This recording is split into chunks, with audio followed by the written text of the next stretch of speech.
Okay, good day, good day, good day, everybody, and welcome again to another entry here at All for Success with an X. That means maybe I'll talk about something other than what is my favorite topic and of support. But let's say it's all for success, and that's for everyone. So, good day, and come on in, come on in. I'm hoping that you all are excited about your Saturday morning. I am so excited to report that in my area, finally, the sun is coming out. It's looking like it's going to be a little bit warmer and a few more brighter days. And that is, of course, after we experience the storm, we experienced the ice cold weather, and then we had a wonderful tornado come through our area. So, what I'm looking forward to is more of this wonderful sunshine. I'm hoping that the clear days are going to be here for a while, even if we get a little bit more cold weather along the way. So, if you are excited to be here at the wonderful All for Success, please go ahead and tap the like button as you come on in.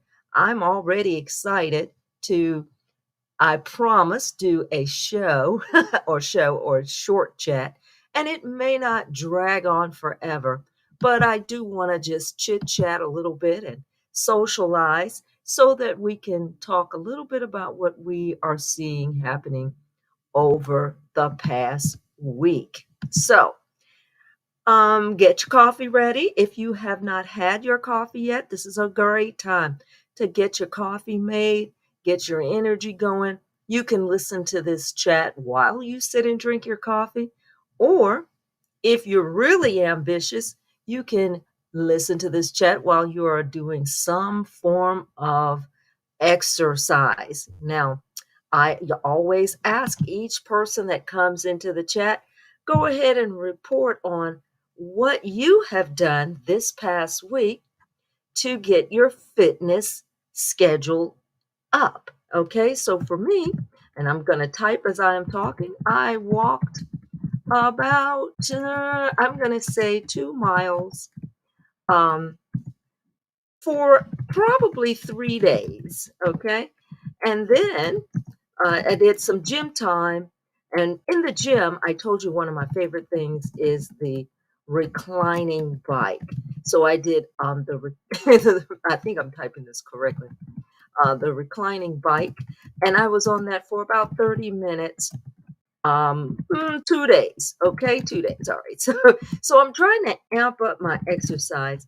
And I want you all to know that I keep reading little tips and things that might help.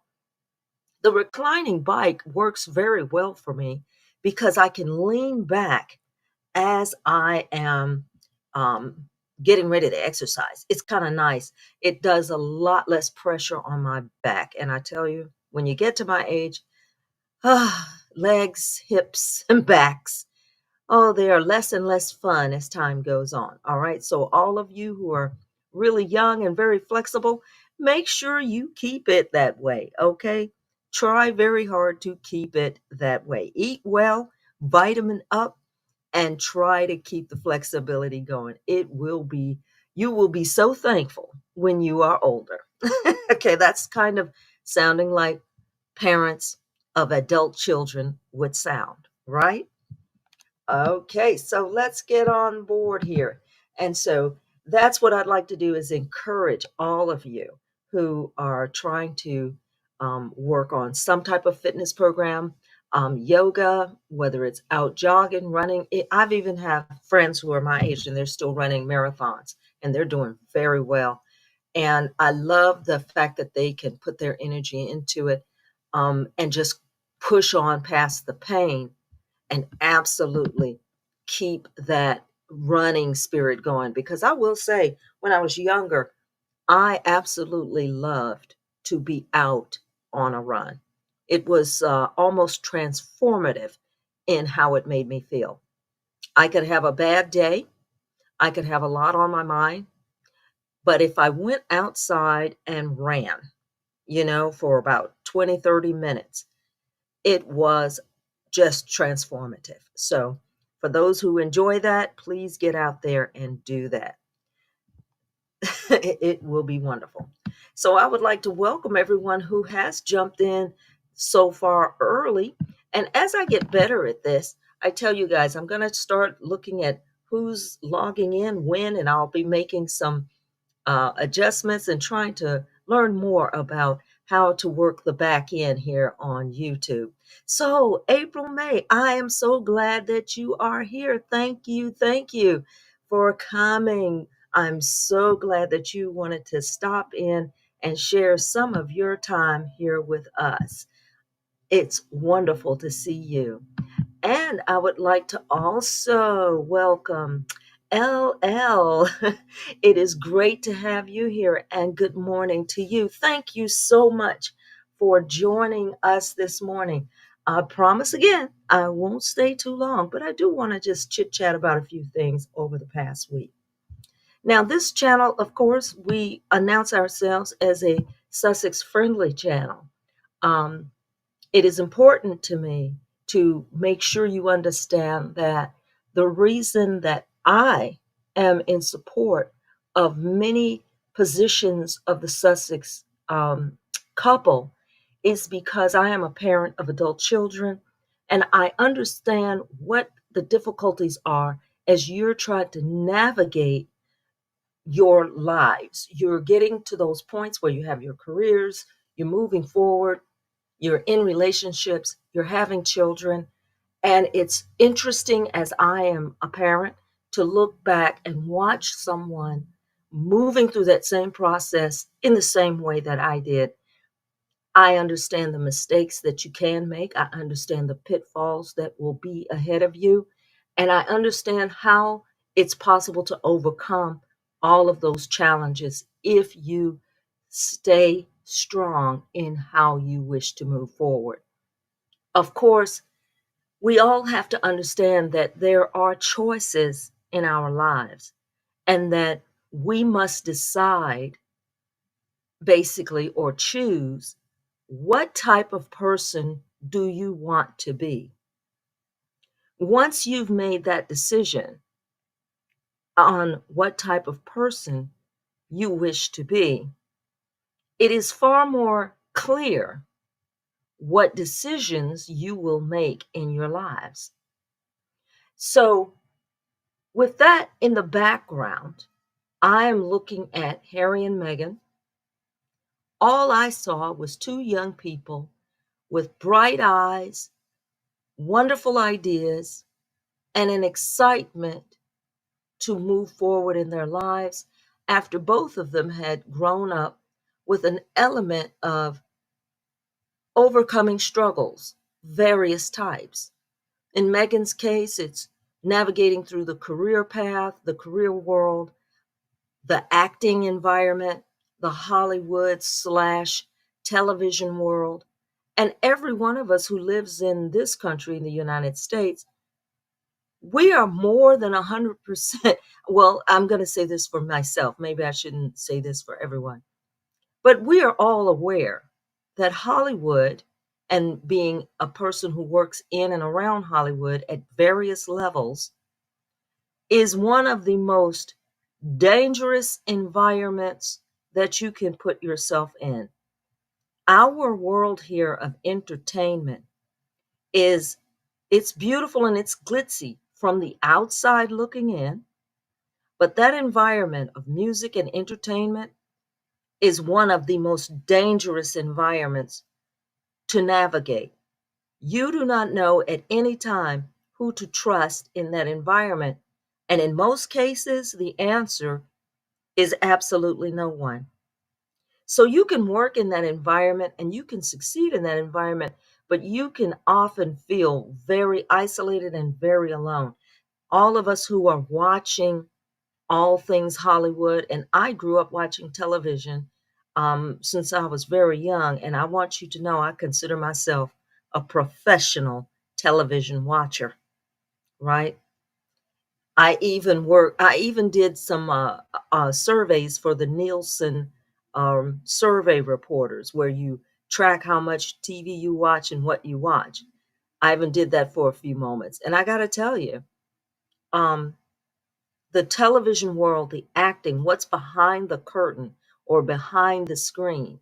There's a lot that goes on. So Megan, having navigated that minefield, she definitely had some things to overcome. She also did some volunteer work and services in adjacent with the Department of State. That too, very cutthroat world.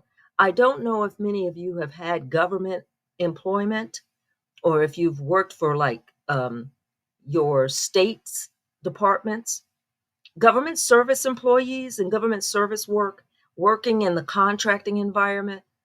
Absolutely brutal. It is a brutal environment.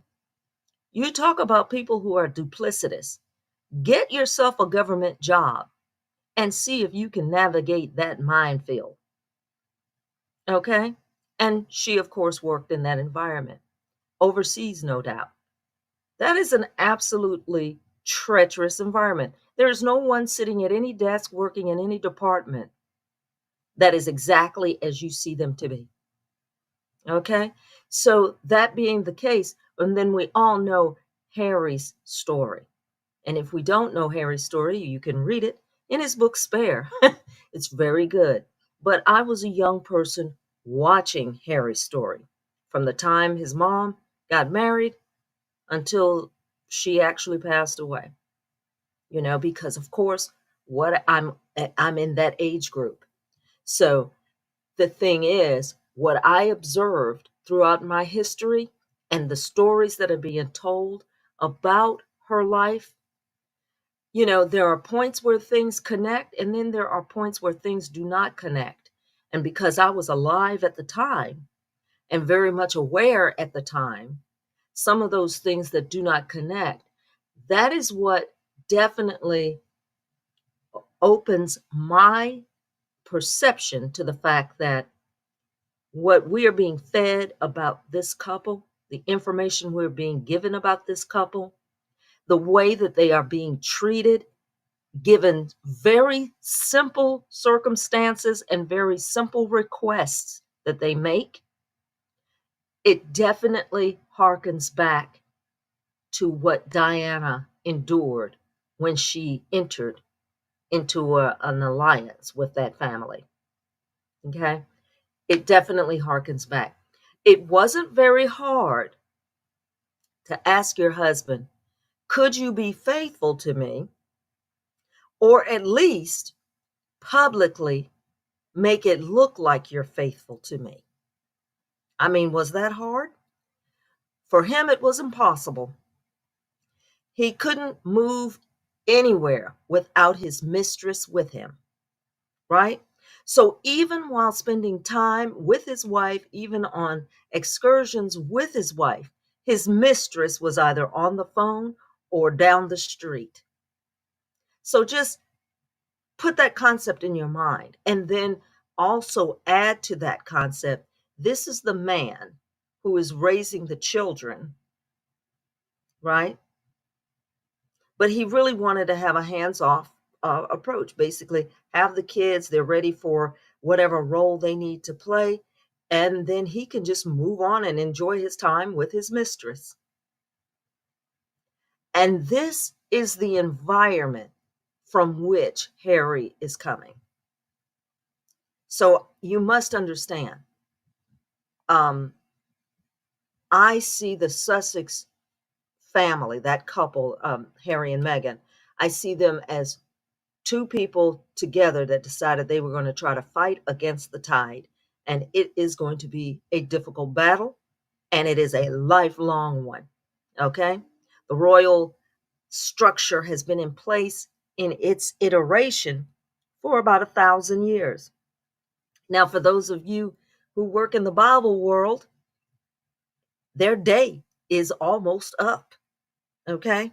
And I think those of you who know what I'm referring to, you'll have some fun going back in those chapters and reading about the fact that a day unto the Lord is like 1,000 years to you.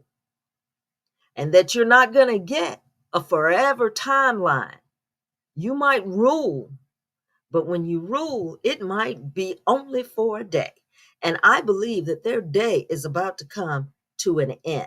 But hey, we'll talk more about that later on. So here's what was going on over the week. Um, let's see if I've got my slides pulled up correctly. If I do not, folks, let me tell you, you won't be able to see anything on this screen. So we wanted to make sure that we let everyone know that the couple went down to Jamaica, which isn't it nice that you can do that? Hop on a plane, go to Jamaica because you want to watch a movie. And they went down there and they watched the movie One Love. It is about the life of Bob Marley. Now that they are talking about that film, I guess I'm going to have to go check it out. I don't know a lot about Bob Marley, but I'm excited to see it. So they went down there to see that film. Now, they were seen and photographed with the Jamaican Prime Minister and his wife. That's Andrew and Juliet Holness. And then there's another politician there on the end. Her name is Olivia Grange. She's very well known, of course, in Jamaica as a politician, and she's been doing some very good work down there.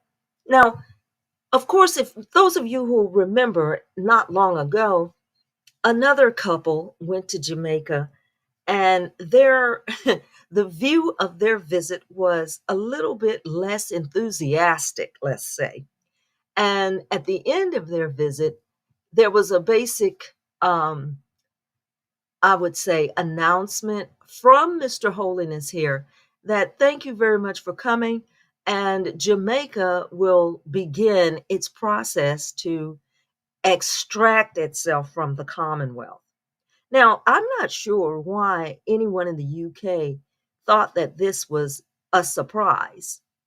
I mean, the country voted for Brexit as a people, right, as a nation, and Brexit meant that the basis of their voting for Brexit is we are seeing too many black and brown people here in the UK. It's too many, and they're coming over here in boats, and we just don't want to see any more of them. Okay, we want you all to go home. And then they claimed to all the other people that by moving out of the Brexit, you were going to be richer, you're going to have housing, and you're going to have health care, and all of your life's dreams are going to be answered as soon as we break away from the EU and move away from a situation where every time we look up, we see black and brown people. You are going to be happier. All right. This was their proposal for Brexit. Well, as with many things, you get what you ask for, which was Brexit. You broke away from the EU, which removes you from a lot of other interactivities that is all of Europe, right? The way you could travel, get on the Autobahn, drive from one country to another, no passports, none of that. Okay, you didn't want that, so you broke away. But guess what? When you look up, you still see black and brown people. And then you also notice many of your non-black people are leaving, right? So what that does is it puts you in a situation where you might have less money, you have less access, and you still see the types of people you don't want to see.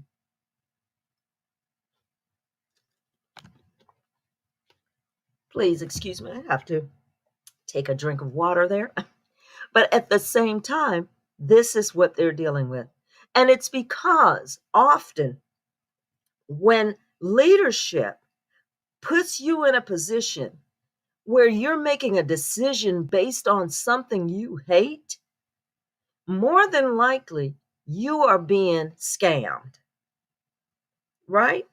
So you just have to keep that in mind. That's with everyone all over the world. If I come to you and I propose a lot of things based on the fact that you hate something or someone, you should look at me very strangely because more than likely I'm trying to run a game on you, right?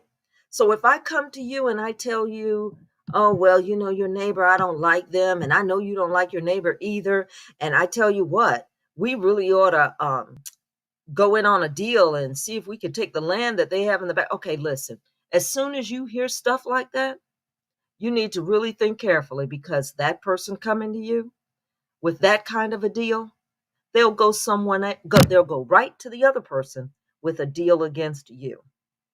But anyway, that was the UK's decision. So back to the photo.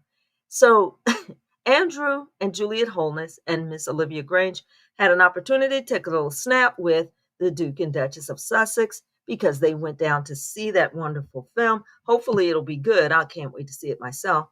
And he found himself in the middle of a little bit of a kerfuffle, because the UK wanted to paint him as some horrible monster that hates the monarchy. Oh, he hates the monarchy. He's an anti-monarchy. He hates the Queen and he hates King Charles, and all of this stuff that the UK tabloid TV put out there in the air. When what was the actual truth? Um, the Prime Minister and his wife went to see a movie. That was it. And they took a picture. That's all. But the UK tabloids turned that into an actual hate campaign, because that's what they do. And I do not understand, I really do not understand why the people in the UK buy that. I do not understand why they pay for that. It's amazing to me.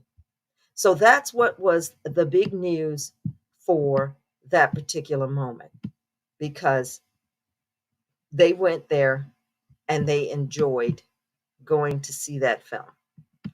It just set everyone's teeth on edge. Okay, so what I'm trying to do is find my slides. So let's see if I can run those down. So stand by, please. And while I am doing that, I want you guys to make sure that you also continue to like, share, and subscribe below. Ha ha.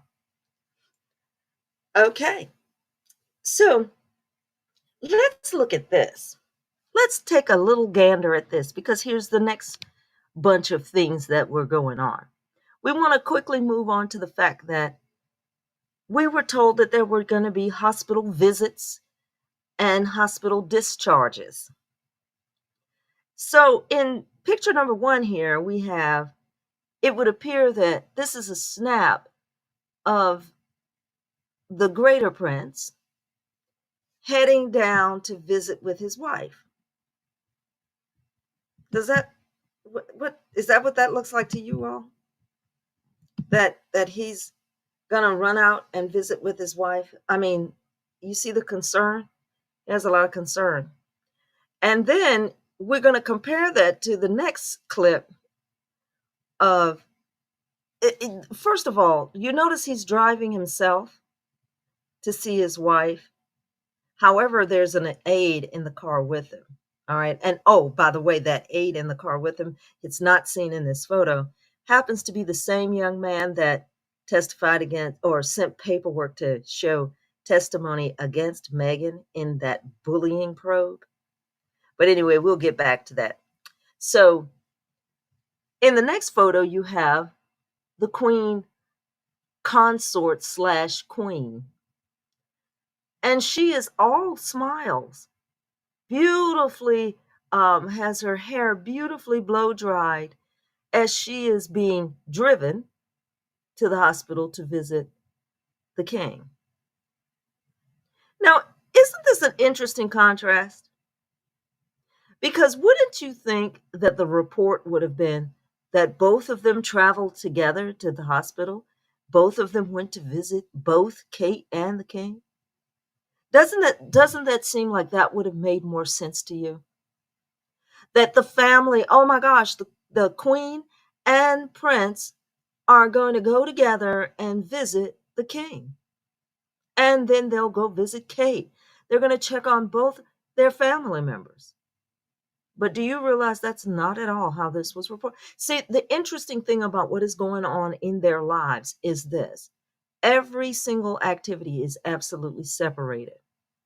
It would almost appear, if you weren't really being a conspiracy theorist, it still appears as if these two actions are in competition with each other, or that these two actions are meant to demonstrate how differently each one is reacting, right? Now, you have not seen Princess Kate. You haven't seen her. You haven't even gotten a grainy photo of her back going into the hospital or coming out. There's not even been a sighting. There's not been a nurse that said, "Oh, yeah, I saw her here." None of that. Nothing's been leaked. However, on the flip side, with the king and Queen Camilla, she's been seen outside. She's been seen getting in the car, out of the car. When he left the hospital, the two of them were standing outside, walking slowly to the vehicle, waving at the people who were out there. So, of course, what does that cause? Questions. It's causing everyone to ask a lot of questions. So I'm totally afraid that I have my own speculations about what might be going on with the princess. Everything is a speculation because there is no proof to it. So therefore, I can't say definitively this is what is happening. But the speculations could be a complete wide range of what might be happening with the princess and her illness or her not being seen for X number of months, which is in regards to as easy as, oh my goodness, I just went in the hospital for a facelift, so I didn't want anyone to know, to extreme, which what came out of the Spanish news, possibly being in an extreme induced coma of some sort, right? But whatever it is, I have to stand by, and I hope you all are okay with being patient like that. We have to stand by and see what this is going to turn out to be. But I tell you what, just keep your eyes and ears open because more of these comparisons showing the difference between the responses are probably going to come up. It's amazing. So, again, that's the UK media's approach to the hospitalizations. But now we go back to our couple that just went to go hang with the Marleys in Jamaica. Instead of any kind of press talking about the film or any type of press talking about the wonderful work that Marley was known for because he was an activist. And it's important to understand that even though he was a musician, his music was very activist related. And so that too put him in a very oppositional place in some cases with leadership. But they're hanging with the Marleys. And this should have been a very lightweight, what do you call it, non-confrontational situation. There was no reason to make this visit something negative, and yet that is what they were doing. It was unbelievably insensitive. The other thing that our couple has been working with over the past week, if any of you were able to view some of the testimony in reference to all of these big media giants, social media giants in the digital space, we had a representative from TikTok. We had the representative from, I think it's Rumble, the reps from also Instagram, Meta, which is Facebook. And there is Zuckerberg in this photo because during this Senate hearing, the discussion is about children who have been affected by awful things that are being said about them online, and in some cases, awful pictures and photos that have been manipulated using these teenagers or making photos of these teenagers and videos that are things that make them appear to be doing things that they're not, right? So, likewise, the couple, they go visit Jamaica. Likewise, the couple has always been an advocate against bullying in online spaces, right? All this is their normal behavior, right?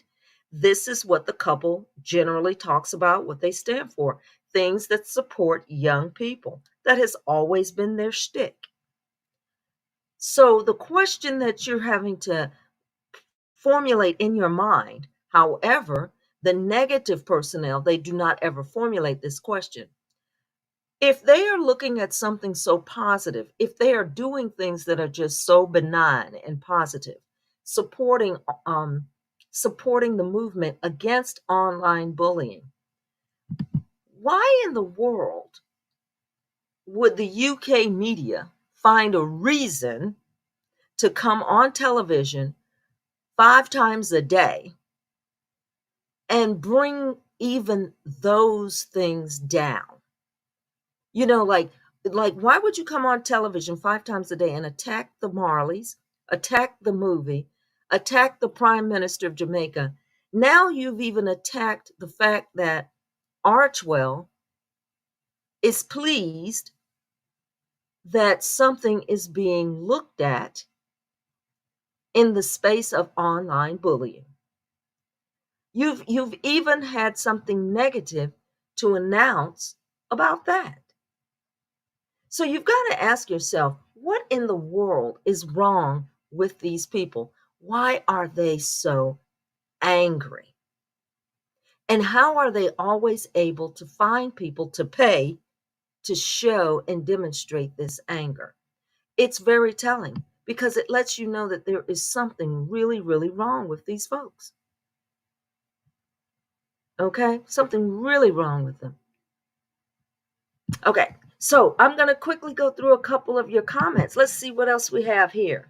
Well, all right. Thanks again, April May. Oh, look at that. So she's saying, I am in an age group that is, yes, yes, watching Harry since he was first born. Exactly. Me too. You know, I feel almost like I'm in the parenting slot. So I know what I'm looking at, and I know you do too. You know what you're looking at when you're hearing these people with these bizarre comments about this young family. You know that there's something off here, right? But we're going to have to stay tuned. I am one that I take my time. I don't jump on every little topic immediately because I'm watching how they develop. So I may take a while to get back and comment on them. But it's amazing. And then we have another commentary here. Let's see, who's this from? This is from, I believe it says Joanne. Joanne Baker. Well, thank you. Thank you so much for being here. And so let's see. It says, so what if he is an anti-monarchist? Whether it's true or not, the UK tabloids are just mad that Jamaicans were more welcoming to H&M than WNK. And they are real mad. You are 1,000+% correct. Thank you so much for that comment. Yes, you are 1,000% correct. If I'm not mistaken, there was even a radio host. I saw a short YouTube clip, and bear with me, folks. When I learn how to embed those clips into my chat, I will. I'm just not there yet. But I heard a clip where actually a radio announcer said exactly that. Hey, we just like Harry and Meghan better.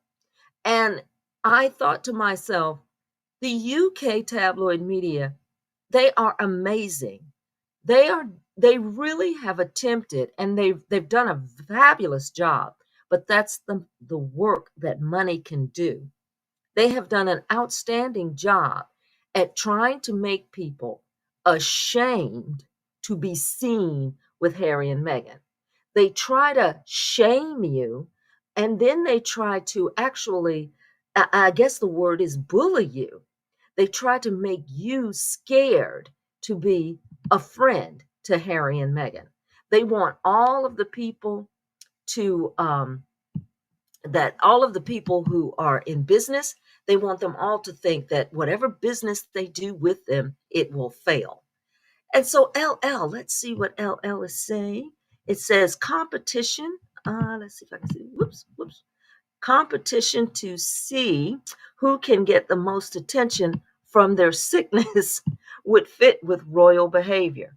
I hate to say that you might be correct, but I think it is very, very possible that this this imagery of the princess going into the hospital was going to cover the media landscape, of course, because their attention was going to turn to every headline about this person going into the hospital, being in the hospital, what's going on in the hospital. But effectively, by the king announcing he too was going to go in at the exact same time, it did become a situation where you either had to cover the both of them doing this, or you had to turn your attention to the king. Why? Because he was visible. Exactly. Because he's the one you can see. And you're right on, LL. So Miss Baker says again, I don't believe that Kate was there. Okay, see, now you're getting into, here you are, here you go. You're getting into that realm. And that they said Will's only stayed at the hospital 15 minutes. Okay, see, you're getting ready to go into that space. We got to be careful about that space where where you don't know what might be going on in the back rooms.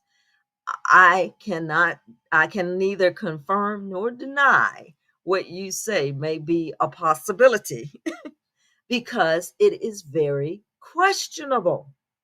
We're looking at a situation that is very questionable, right? It makes you want to say, what is going on?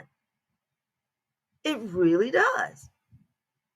Because you're like, I don't quite understand what's happening here. You know, I know I don't.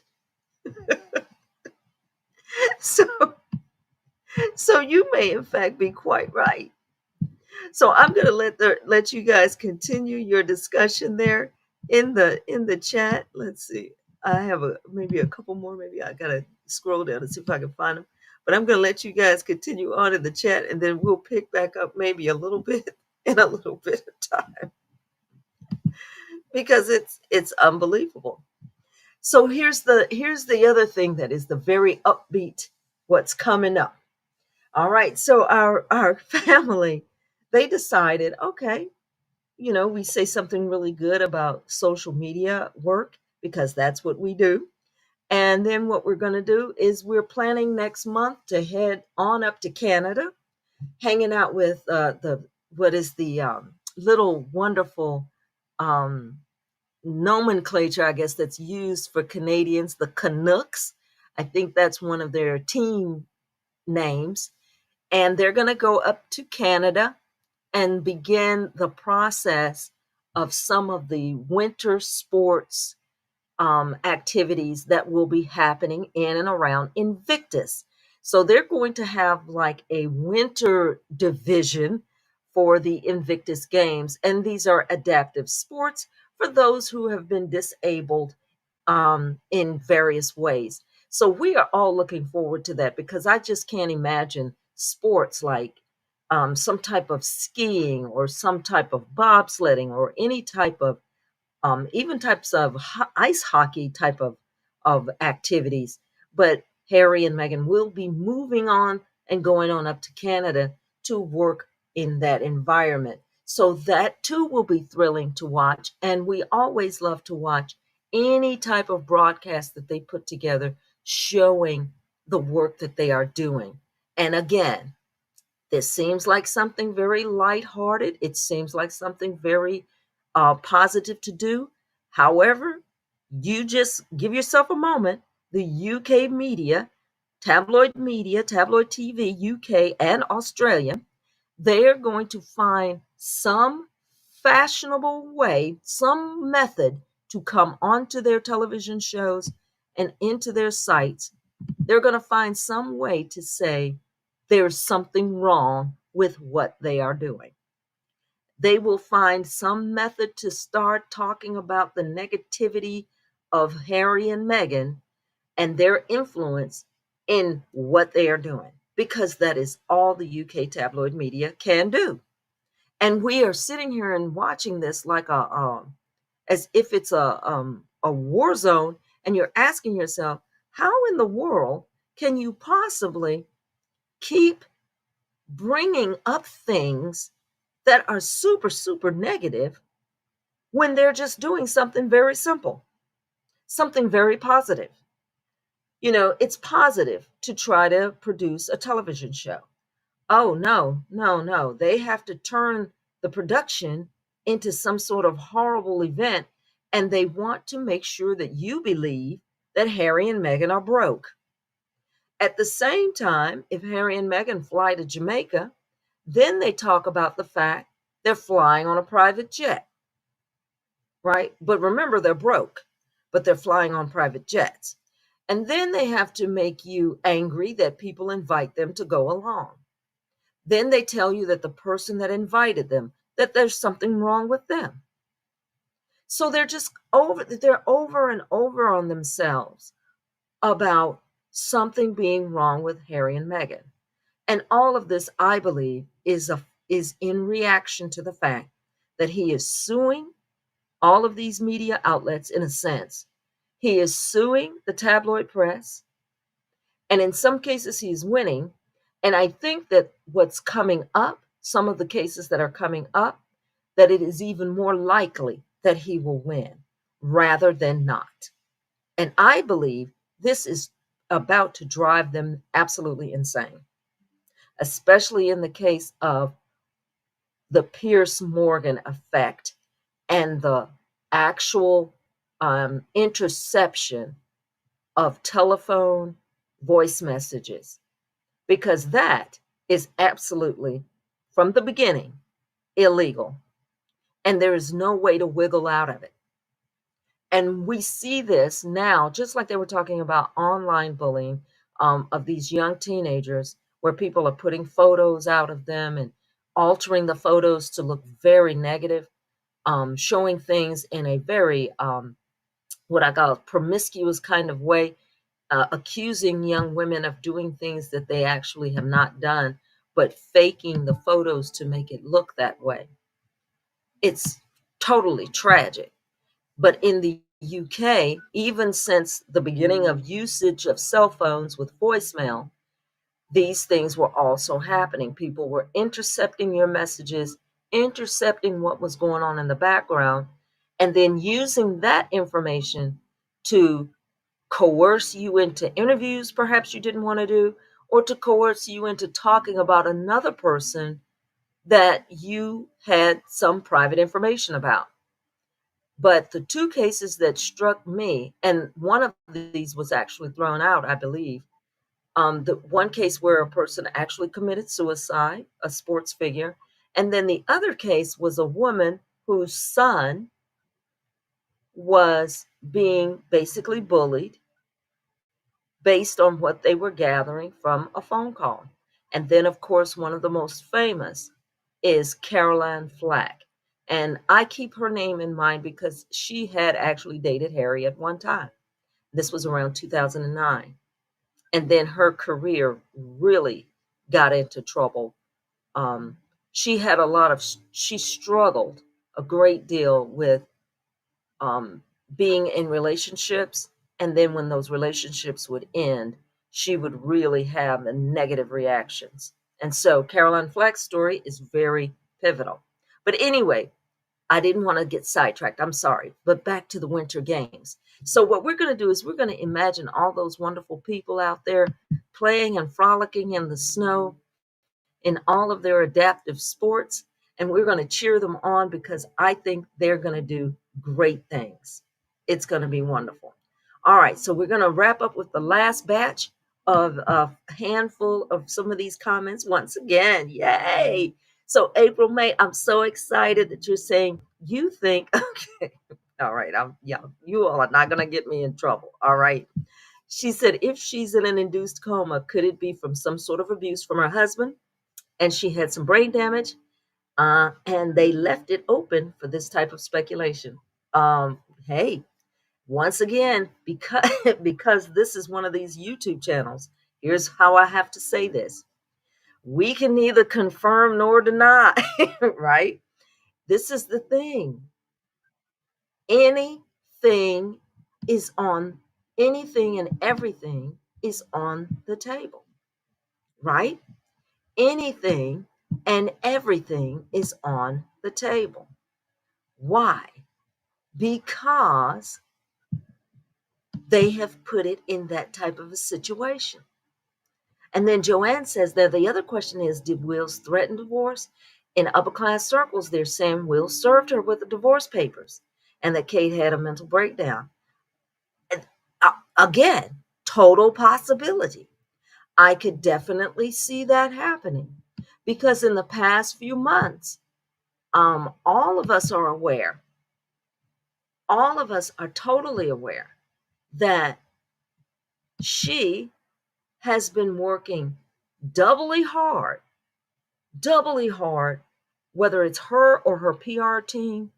They have been trying everything they can try to make her look like she can compete with Meghan Markle in the PR world, right? They're trying to create a model of a Diana slash Meghan Markle to appeal to the greater UK. Now, this is the thing. Here's what they could have done, and in my opinion, should have done. There should have not been any pressure for her to do any type of changing, right? And this is not, I'm not speaking from I'm fond of her position. I'm just saying from the position of, again, the UK firm. I do not understand why they think they needed to do things, right? You cannot be Harry and Meghan. And what they should have done was stopped talking about Harry and Meghan. But you see, every headline in the UK makes money because it begins. The title, the initial title is Harry and Meghan. And then underneath it can say anything like, we're planting asparagus for the winter. The story doesn't have to have anything to do with Harry and Meghan, but the headline has to begin with Harry and Meghan, and then people will read it. And what they should not have done is they shouldn't have put themselves in that position by allowing the news media to attack Harry and Meghan the way they did. So that made Harry and Meghan a leading headline. They've used that headline for 6 years, and you would think the UK people would be tired of it. But there's not a television talk show, not a TV talk show that does not come on with someone beginning with a 5-minute dialogue or a single log, 5 minutes of starting off with, let's talk about Harry and Meghan, or whatever made up name they have for the couple in Montecito. And then they start in on Harry and Meghan, and they'll do that for 4 or 5 minutes. And you'll think to yourself, is your TV talk show about anything other than Harry and Meghan? Basically, Harry and Meghan have 5, 6 TV talk shows in the UK because when they come on, they don't talk about anything else. They don't talk about housing. They don't talk about the national health system there. They don't talk about the problem with immigration to a degree of what can be done to solve it. They might touch on an election cycle story for about 2 seconds. They might mention maybe the most important crime that occurred in the city at the most, and then they'll swing right back around to, well, what about Harry and Meghan's Netflix deal? They absolutely have nothing that anyone wants to watch, see, or participate in unless it begins with Harry and Meghan. Now, why the royal family firm decided to allow that, basically they instigated it, is beyond me. It is, I cannot tell the logic behind saying, okay, anything cruel that comes out about Meghan, we're going to just let that go. The fact that the royal family firm did that from the beginning But most people feel that that was instigated by William and his jealousy, and that may be the truth. But for them to do that, it backfired in the public world, because what it has done is it has made Harry and Meghan the greatest, largest, single most talked about subject on the planet. Okay? Now, I don't know how they got themselves in this fix, but they did. And because we are, okay, of a certain mindset, what is the prayer that people pray, right?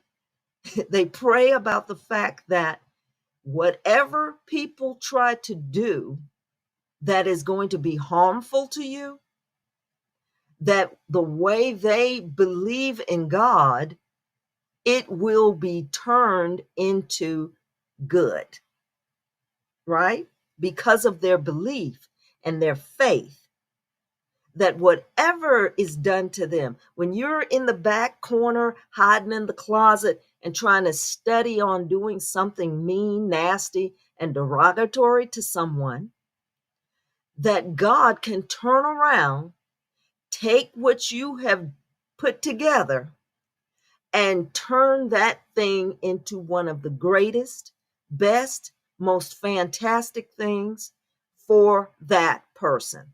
And I tell you, that is what has happened.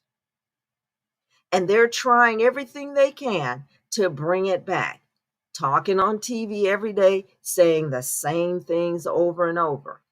And of course, there's a certain mindset that's going to go for it. But even that terrible mindset, even that flaky, as it has been called, the deranger mindset, the key is they too will make money off of the hate.